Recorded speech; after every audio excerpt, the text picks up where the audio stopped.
ബാർക്കോഴ ആരോപണത്തിൽ പ്രാഥമിക അന്വേഷണം ആരംഭിക്കും. ബാർക്കോഴ പരാതി SP മധുസൂദനൻ അന്വേഷിക്കും. ക്രൈംബ്രാഞ്ച് മേധാവിക്കാണ് മേൽനോട്ട ചുമതല. അതേസമയം ബാർക്കോഴ വിവാദങ്ങൾക്കിടയിൽ എക്സൈസ് മന്ത്രി MP രാജേഷ് യൂറോപ്പിലേക്ക് കടന്നു. ഓസ്ട്രിയ, ബെൽജിയം ഉൾപ്പെടെ 5 രാജ്യങ്ങളിലേക്കാണ് കുടുംബസമേതം മന്ത്രിയുടെ വിനോദയാത്ര. കൂടുതൽ വിവരങ്ങളുമായി വിനോദ ചേരുന്നുണ്ട്. വിനോദ, എന്താണ് ഏറ്റവും പുതിയ വിവരങ്ങൾ പുറത്തുവരുന്നത്?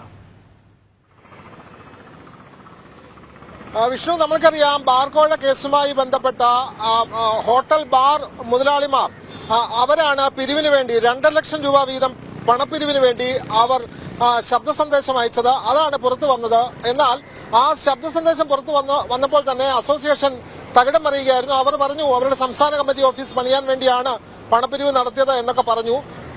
MP രാജേഷ് എക്സൈസ് മന്ത്രിയാണ്, അദ്ദേഹവും ഇത് നിഷേധിച്ചു. അങ്ങനെ ബാർ കോഴ ഇടപാടുമായി അല്ലെങ്കിൽ അതുമായി ഇടതുപക്ഷ സർക്കാരിന് ബന്ധമില്ല, അതുകൊണ്ട് ഈ ശബ്ദ സന്ദേശത്തെ പറ്റി അന്വേഷിക്കണമെന്ന് ആവശ്യപ്പെട്ട് അദ്ദേഹം DGPക്ക് കത്ത് നൽകി.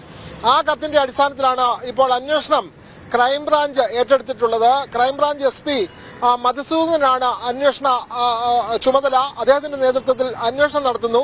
ഇപ്പോൾ എന്തായാലും കേസെടുക്കുന്നില്ല, പ്രാഥമികമായ അന്വേഷണം മാത്രമാണ് നടത്തുന്നത്. എന്തായാലും ഈ വിഷയത്തിൽ തടിയൂരാനുള്ള സർക്കാരിന്റെ ശ്രമങ്ങളുടെ ഭാഗമായിട്ടാണ് ഇത്തരം നീക്കങ്ങൾ എന്നറിയുന്നു.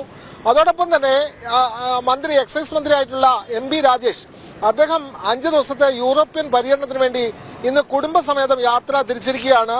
അദ്ദേഹം വിനോദസഞ്ചാരത്തിന് യൂറോപ്പിലേക്ക് പോകുമ്പോൾ നാട്ടിൽ എക്സൈസ് മന്ത്രി രാജിവെക്കണമെന്ന് ആവശ്യപ്പെട്ട് UDF-ഉം BJP അടക്കമുള്ള കക്ഷികളെല്ലാം പ്രക്ഷോഭത്തിലും സമരത്തിലുമൊക്കെയാണ്.